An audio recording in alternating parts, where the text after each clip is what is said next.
3월 15일 맥체인 짧은 묵상입니다. 오늘 말씀 출애굽기 26장, 요한복음 5장, 잠언 2장, 갈라디아서 1장입니다.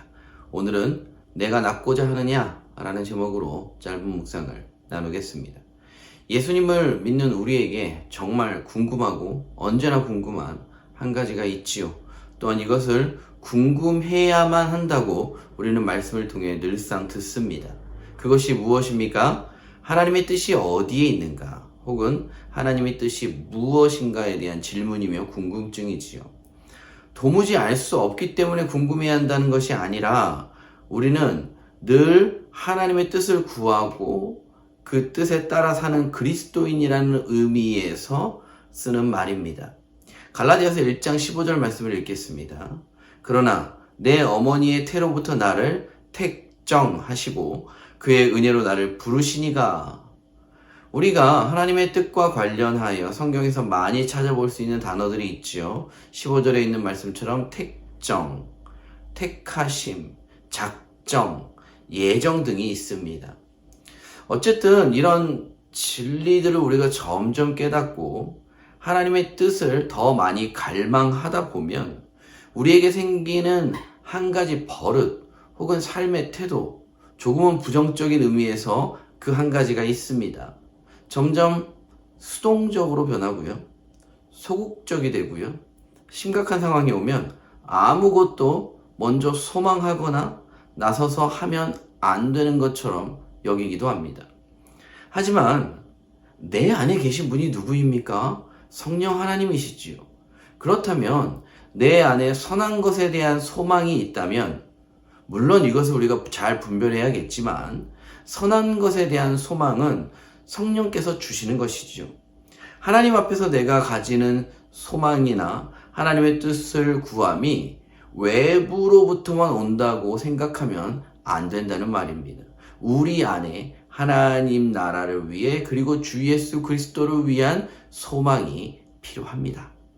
요한복음 5장을 보면 예수님께서 38년 된 병자에게 물으십니다. 요한복음 5장 6절입니다.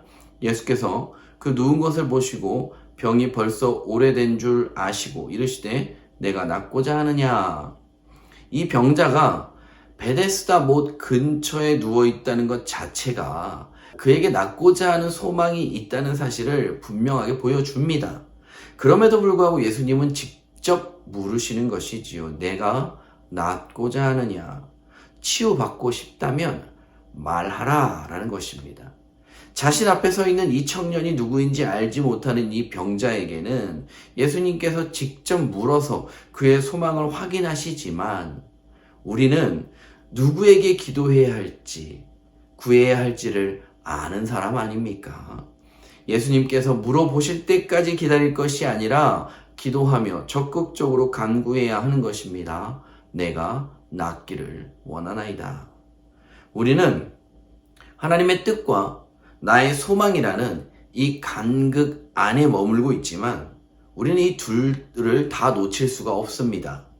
하나님의 뜻이라면 치유해 주시겠지 또 맞는 말이지만 내가 하나님 나라 확장을 위하여 낫기를 원하고 좀 더 나아지기를 원할 때 하나님은 우리 마음의 소망에 응답하시는다는 사실을 꼭 기억하시기 바랍니다. 천국은 침노하는 자의 것이라고 했습니다. 하나님을 위하여 그리고 그분의 나라를 위하여 내 안에 주신 소망은 설령 그것이 내 개인에 관한 것이라 할지라도 간구하며 갈망하며 소원할 수 있어야 합니다. 내가 건강해야 조금이라도 더 하나님의 일을 할 수 있지 않겠습니까? 비단 건강의 문제만이 아니라 관련된 모든 것이 다 하나님 나라를 위해 쓰일 수 있고 우리는 그것을 소망할 수 있겠지요. 나의 소망을 통해 하나님의 뜻을 이루는 복된 그 나라 교회 성도님들 될 수 있기를 주님의 이름으로 축복드립니다.